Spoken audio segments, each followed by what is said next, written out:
Covered it if you wish. 10 of 12 are free throws, not 10 of 13. I congratulated John. I told him before the game I felt so badly for Alex because he appears to be a nice young man. I saw him during his high school days and then played against him the last couple of years, or last year and this year. They were far more superior on the defensive end than our offense was. I thought they dictated what we did on the offensive end with their athleticism, their quickness, their strength, their size. We didn't do a very good job of scoring in the half court. We got some breaks and breakaways early and got something out of our break, but we didn't do a very good job offensively in the half court. I thought two big keys for us was the number of turnovers. We can't do that, and then it was one of our emphasis we put up on the wall. We put 3 of them up on the board. Another one was the fact that we wanted to play without fouling. We let them shoot 31 free throws, and I'm not saying that's the referees. I said we fouled them way too much. They were much more aggressive getting the ball to the basket on the drive, and much more aggressive getting the ball to the basket with their big guys going to the basket instead of shooting fadeaways. We got it to 9, and I thought we were going to be right there at the end, and then Steve told me 4 of their next 6 breaks or lob dunks. It seemed like about 50 of them to me, but we had a couple of turnovers during that stretch as well. It was a man's game out there today, and I thought that their athleticism, their physical play was much more to the task than we were. And again, it's not a negative in any way towards Kentucky. We've got to do a better job at beating the guy to the spot. That's what they do, and it's a physical game, and they just played better and coached better. If you have questions, please raise your hand. We'll get the wireless microphone to you. Roy, how big of a bear are they when they're making the three? I told John we can cure a lot of people's three-point woes. They just see that like Carolina jersey, everybody makes every one of them. You know, we tried to play a little bit with zone early, and we haven't played any zone this year, and they made, you guys probably have it on the stats or something, but I think they made 2 of their first 3 or 3 of their first 4, something like that. But it's, we didn't do a good enough job in the zone. We didn't get there and guard them. Texas played them zone, but they challenged a lot of those. I think they made their first 3 in the Texas game with less than 3 minutes to play. But Texas challenged those 3s much out of the zone much better than we did. And then when we went man-to-man, the dribble penetration really hurt us, and they pitched out. And they made some of them. You know, sometimes guys don't make them in an open gym, but they made them today with a lot of people in the stands. Roy, how much can Cauley Stein in a quick burst really change sort of the energy of the game with a dunk, a steal, a block, whatever? He's pretty doggone effective. You know, I watched him in the Texas game, and I watched it over last night, and he was unbelievable in that game. You know, it's hard to imagine he was a wide receiver in high school. But he, as you said, he affects the game in every way. He blocks shots, he makes steals, he gets follow dunks, he gets dunks when guards penetrate, they throw it up around the rim, and he goes and gets it. But he is a complete player, and you look at it, he affected the game drastically and only took 9 shots. I think in the Texas game, it was probably about the same thing. But they are very gifted, and John does a great job with them. He's got everybody buying into the sharing the minutes, sharing the basketball.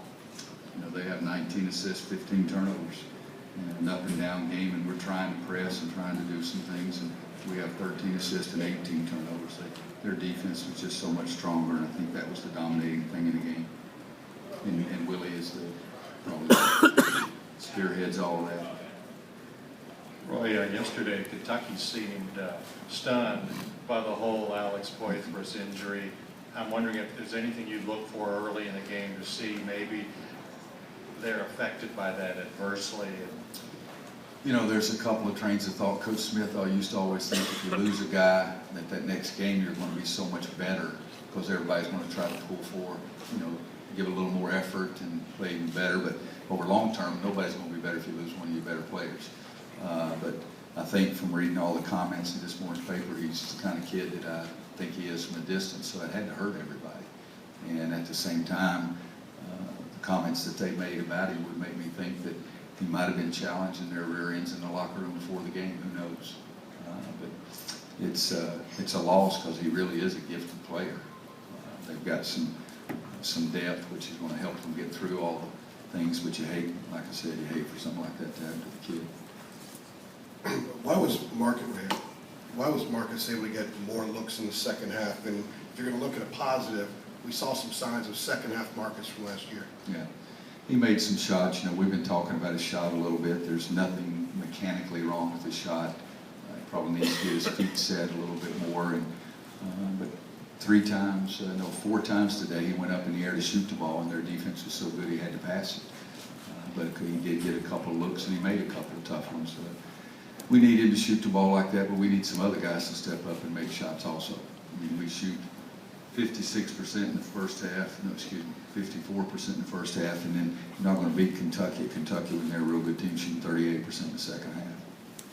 Roy, does a game like this kind of expose any physical limitations you guys have in terms of size and strength? Well, the team we're playing is pretty doggone physically imposing, but whoever they play.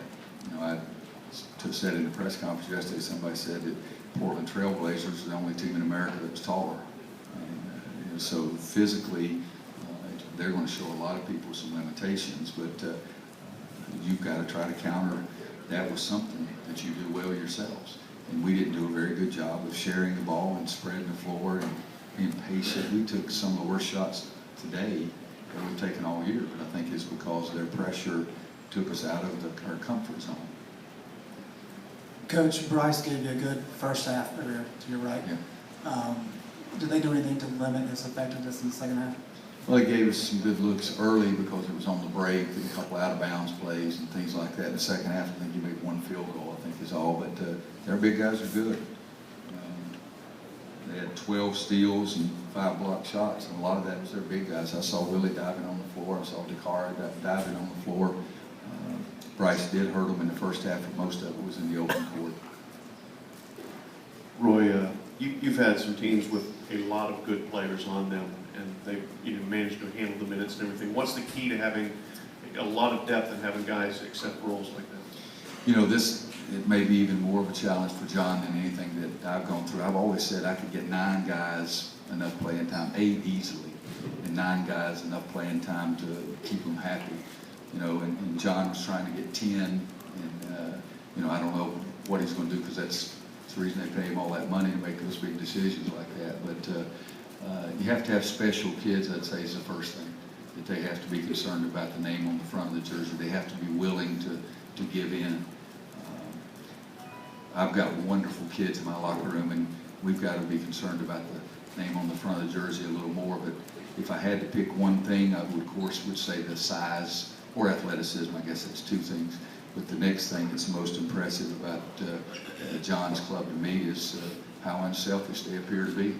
That's a pretty doggone good trait.